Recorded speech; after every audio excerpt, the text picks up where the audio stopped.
살아있는 말씀, 부활의 정의는 제목으로 말씀을 전하고자 합니다. 사랑하는 성도 여러분, 오늘 우리는 단순히 부활을 기념하는 자리에 서 있는 것이 아닙니다. 우리는 살아있는 말씀 앞에 서 있는 사람들입니다.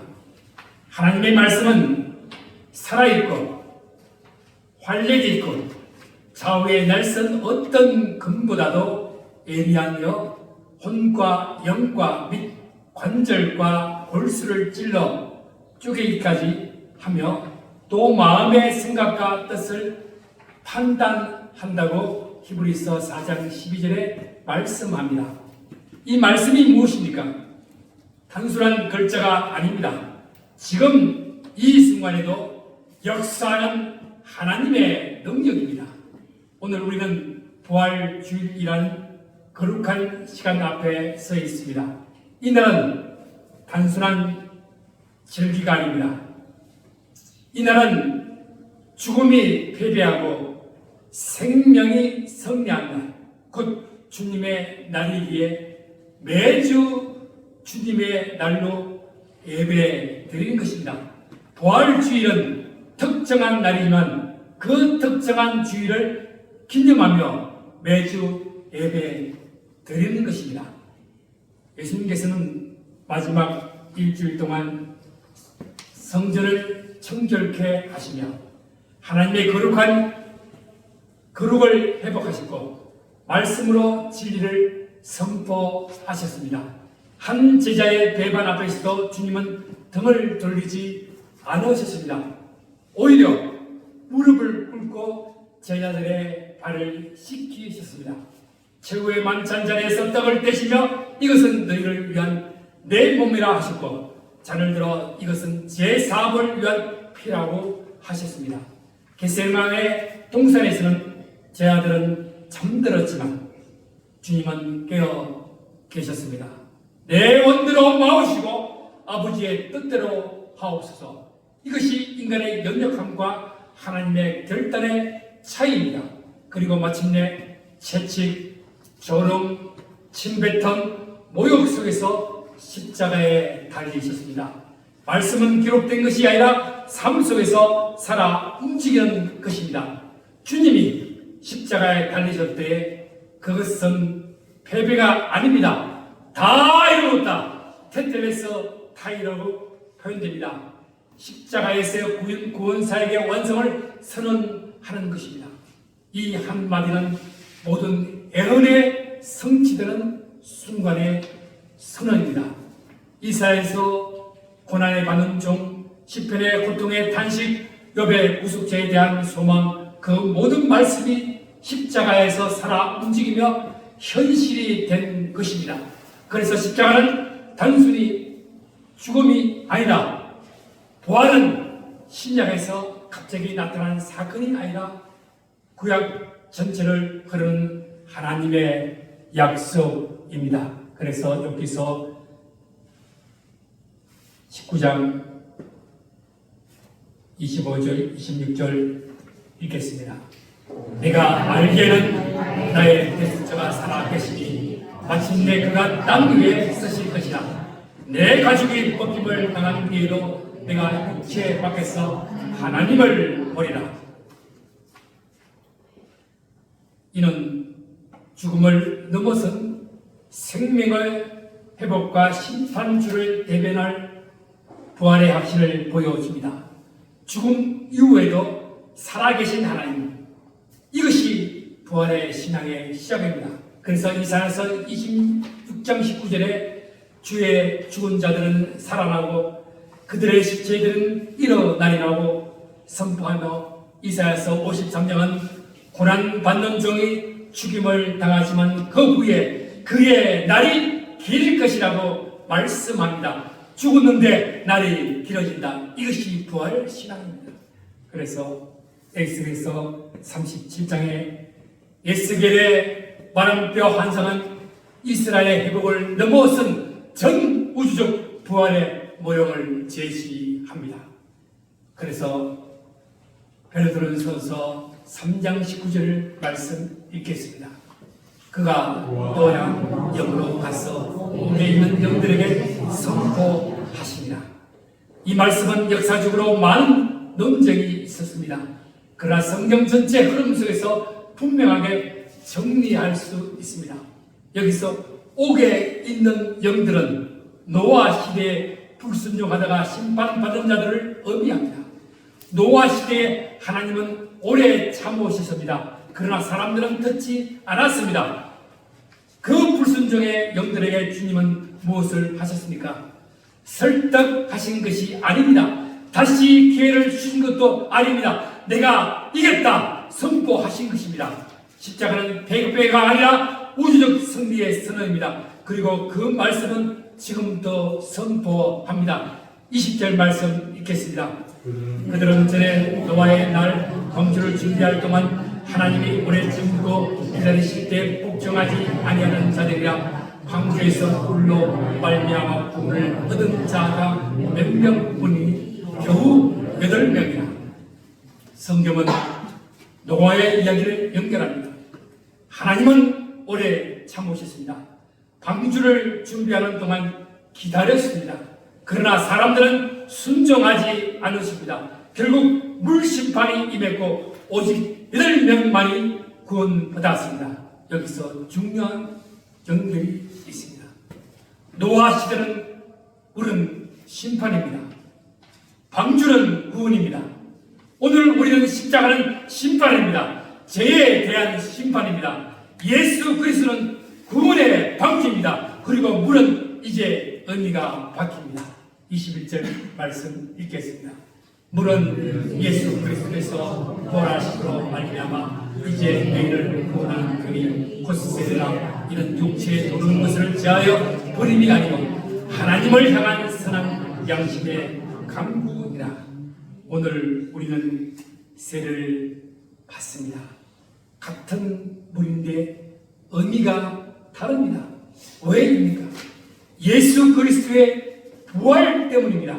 이제 물은 죽음이 아니라 새 생명의 시작이 되었습니다. 여기서 중요한 것은 이것입니다. 세례는 단순한 시스템이 아닙니다. 선한 양심의 간구입니다. 옛사람은 죽고 새 사람이 살아나는 것입니다. 이것이 부활신앙입니다. 물은 죽음을 상징하고 다시 일어나면 부활을 상징합니다. 그리고 마침내 사흘째 되는 날 무덤이 열렸습니다. 돌이 굴려진 것이 아니라 말씀이 터진 것입니다. 그는 살아나셨다. 이 한 문장은 역사상 가장 강력한 선언입니다. 죽음이 무너지고 지옥의 권세가 깨지고 사탄의 통치가 끝난 순간입니다. 이것이 바로 말씀의 원동력입니다. 그래서 22절 말씀 읽겠습니다. 그는 하늘의 권사 하나님 그에 계시는 천사들과 권세들과 능력들이 그에게 복종하느니라. 주님은 하늘에 올라오셨습니다. 그리고 하나님 우편에 앉으셨습니다. 그 결과는 무엇입니까? 천사들도 근세들도 능력들도 모두 그 앞에 복종합니다. 이것은 단순한 신앙 고백이 아닙니다. 귀신들이 떠나가고 병든들이 치유되고 두려움에 떨던 제자들이 세상을 뒤흔드는 정인이 되었습니다. 이것이 증거입니다. 말씀이 살아 역사할 때 세상의 권세는 무너집니다. 부활하신 예수님은 하나님 우편에 앉으심으로 만물의 주권을 회복하셨습니다. 천사들과 근세들이 복종합니다. 영적 세계의 지수가 그리스도의 아래 재편되었다는 것입니다. 그래서 마태복음 28장 18절에 하늘과 땅의 모든 권세를 내게 주셨다는 것입니다. 귀신들이 예수 이름 앞에 떠나 사망 권세가 깨졌습니다. 부활 이후 변화된 제자들의 삶의 모습이 정확하게 기록되어 있습니다. 두려움이 담대함으로 숨음이 선포로 이것이 가장 강력한 증거입니다. 부활 승천하신 주님께서 약속하신 성령을 보내심으로 교회가 탄생했습니다. 제자들이 예수의 이름으로 병을 고치고 귀신을 쫓아낼 것은 보이지 않는 영적 권세들이 이미 부활을 하신 주님께 복종하고 있다는 실질적인 증거입니다. 로마라는 거대 권력이 기독교를 핍박했으나 결국 십자가 복음 앞에서 굴복한 역사가 이를 증명합니다. 이 말씀은 과거 이야기가 아닙니다. 지금 이 자리에서 역사하는 능력입니다. 지금도 하나님은 기다리십니다. 노아 시대처럼 오래 참으십니다. 그러나 분명히 기억하십시오. 기회는 영원하지 않습니다. 그래서 오늘이 중요합니다. 그렇다면 우리는 어떻게 살아야 합니까? 죄를 끊어야 합니다. 말씀은 죄를 찌르고 드러냅니다. 양심으로 하나님께 나아가야 합니다. 형식이 아니라 진실입니다. 정의로 살아야 합니다. 예수님을 증거하십시오. 오늘날 우리는 고난과 부활의 현장인 중동 지역과 세계의 고통을 예변할 수 없습니다. 전쟁과 테러, 갈등이 여전한 중동은 마치 예수님이 십자가를 지셨던 골고다와 같습니다. 그곳에서 사는 그리스도인들은 죽음이 끝이 아님을 삶으로 증명해야 합니다. 폭력의 폭력으로 대항하는 것이 아니라 주님이 보여주신 연민의 마음, 섬김으로 평화의 도구가 되어야 합니다. 부활의 몸을 소망하며 세상의 탐욕과 구습을 가감히 버립니다. 하나님 앞에서 부끄러움 없는 양심으로 고난받는 이웃의 곁을 지킵니다. 어떠한 절망적 상황에서도 그리스도의 승리를 선포하며 소망을 잃지 않습니다. 이제 우리는 성찬으로 나아갑니다. 이 떡과 잔은 상징이 아닙니다. 살아있는 말씀의 현재적 사건입니다.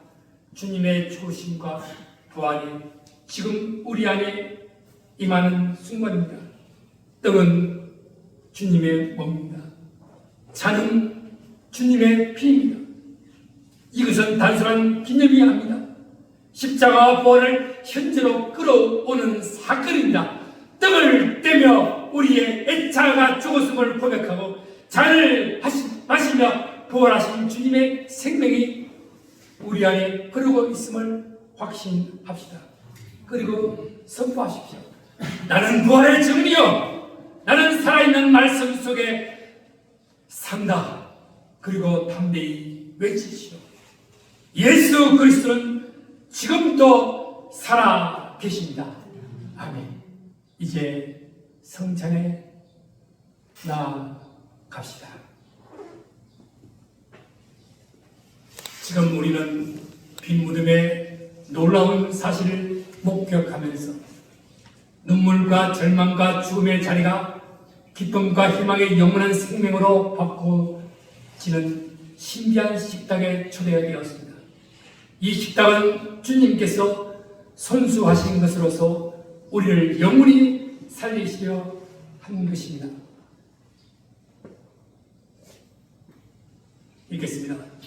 주님의 주의 몸으로 감사와 영광을 드려 응답하오니 제 눈을 열어 영원한 생명에 되게 되신 구원의 주님을 바라보게 하옵소서.